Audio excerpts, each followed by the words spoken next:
परंतु या तालुक्यातल्या मायबाप जनतेनं कदाचित डॉक्टर सुजय विखे यांच्यावर लोकसभेच्या निवडणुकीमध्ये थोडंसं संपूर्ण मतदारसंघामध्ये त्यावेळेचं झालेलं निगेटिव्ह वातावरण, त्या निगेटिव्ह वातावरणाचा परिणामाने आपण त्या निवडणुकीमध्ये त्यांना विजयश्री मिळवून देऊ शकलो नाही.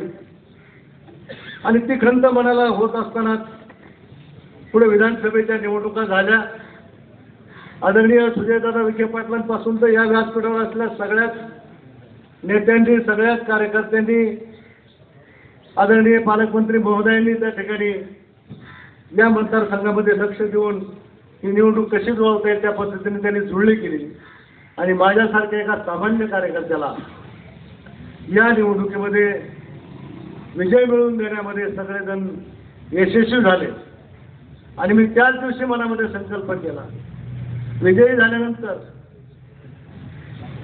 जेव्हा मंत्रिमंडळाची स्थापना झाली आणि ज्या दिवशी या जिल्ह्याचे सुपुत्र आदरणीय राधाकृष्ण विखे पाटील साहेब या जिल्ह्याचे पालकमंत्री म्हणून घोषित झाले आणि त्यांना महत्वाचं असं जलसंपदा खातं, कृष्णा आणि गोदावरी खोरं या दोन खोऱ्यांचा कारभार मंत्री म्हणून ज्यावेळेस त्या दिवशी त्यांच्याकडे आला त्याच दिवशी मनामध्ये खुणगाठ बांधली की आता खरी संधी आलेली आहे. आणि दादा त्या दिवसापासून या तालुक्यामध्ये पहिल्यांदा सत्कारांच्या कार्यक्रमानंतर या पाण्याच्या प्रश्नाला आम्ही 15-20 वर्षानंतर पहिल्यांदा हात घातलाय. आणि हे सहज शक्य आहे असं निश्चितपणे वाटत असल्यामुळेच हा हात घातलेला आहे. सुजयदादा पालकमंत्री महोदय तर शब्द घेऊन ते गेलेले आहेत, येऊन गेलेले आहेत. परंतु आम्ही दक्षिण विभागाचं पालकत्व जे आहे ते दादाकडे ते बरोबर पक्षाच्या नेत्याने सांगितलंय.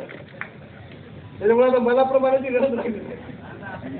पक्षाच्या जिल्हाध्यक्षांनी सांगितलं की दक्षिण विभागाचं संपूर्ण पालकत्व हे सुजयदादांच्याकडे आहे. आणि म्हणून आता इथून पुढे आम्ही मोठ्या साहेबांना बोलणार नाही, इथून पुढे आम्ही तुम्हालाच धरणार, तुम्हाला सोडणार नाही.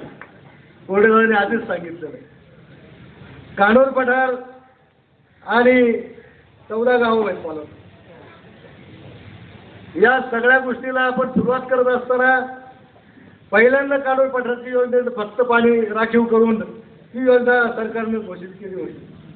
परंतु 15-20 वर्षाचा कालावधी ज्यावेळेस जात होता त्यावेळेस मध्यंतरी पारनेर, पुणेवाडी आणि त्या भागातले काही 15-16 गावं, राळेगण सिद्धी आणि 10-12 गावं आणि जातेगाव आणि आणखी 13-14 गावं अशा 3 योजनांचा आणखी त्या ठिकाणी प्रश्न उपस्थित झाला. आणि त्या 3 योजना देखील आज त्या ठिकाणी कागदावर आलेल्या आहेत. तुमच्या समोर जी नोट आहे त्या नोटमध्ये या 4ही योजनांचा उल्लेख आहे. आणि आम्ही मागणी करत असताना, मी आमदार म्हणून मागणी करत असताना या 4ही योजना मार्गी लागल्या पाहिजे हीच माझी पहिल्यापासूनची भूमिका आहे. या एकाच वेळेस या 4ही योजना मार्गी लागणं गरजेचं आहे. कारण या 4ही योजनांच्या बाबतीमध्ये आदरणीय अण्णासाहेब हजारेंनी सुद्धा राळेगण सिद्धीच्या योजनेच्या बाबतीमध्ये त्या ठिकाणी पुढाकार घेतलेला होता. चिरेवाडीचं धरण झालं आणि पिंपळजोग्याचं असेल किंवा कुकडीचं असेल यामधून आजही पाणी उपलब्ध त्या ठिकाणी होऊ शकतं. तुम्ही मनावर जर घेतलं, साखळीला पाणी उपलब्ध नसताना तुम्ही त्या ठिकाणी पाणी उपलब्ध करून देऊ शकलात तर या 4ही योजनांना पाणी सहजपणे उपलब्ध करून देऊ शकताय. हे खातं आपल्या हातात आहे म्हणून मी तुम्हाला या निमित्ताने विनंती करेन. आणि नुसतं पाणी उपलब्धता नाही, परंतु आजपर्यंत इतिहासामध्ये सर्वे पहिला झाला. परंतु आता या योजनेच्या सर्वेक्षणाचे आदेश जलसंपदा मंत्री आदरणीय राधाकृष्ण विखे साहेबांनी त्या ठिकाणी दिले आणि त्याचे आज शुभारंभ आपण या ठिकाणी केला.